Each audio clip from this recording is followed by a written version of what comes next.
Bonjour à tous.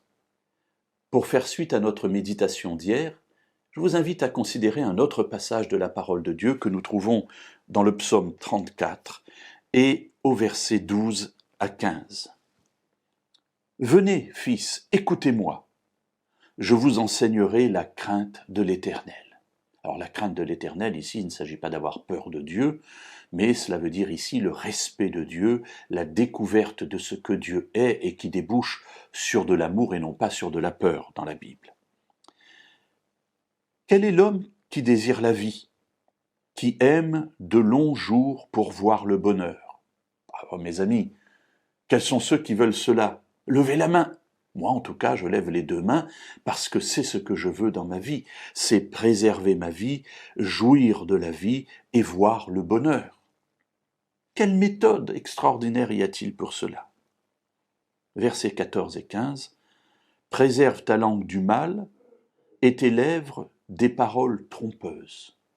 Premier élément mentionné, faire attention à ce qui sort de notre bouche. Et cela rejoint ce que nous disions hier.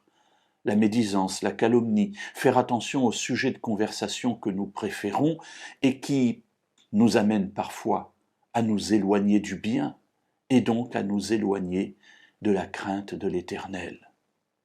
Préserve ta langue du mal et tes lèvres des paroles trompeuses. Deuxième conseil, écarte-toi du mal et fais le bien. S'écarter du mal, c'est déjà bien. Mais faire le bien, c'est encore mieux. Ce n'est pas une attitude passive que Dieu nous demande, mais une attitude active, engagée. Écarte-toi du mal, fais le bien. Et enfin, dernier élément, recherche la paix et poursuis-la. Voilà, dans une attitude positive, recherche la paix. C'est intéressant. Recherche la paix, c'est-à-dire que l'auteur, c'est-à-dire David ici, considère que nous sommes dans un monde de violence, un monde de difficulté, et que le croyant doit être un artisan de paix. Il doit rechercher les voies de la paix, il doit poursuivre cela, c'est-à-dire comme un but de sa vie.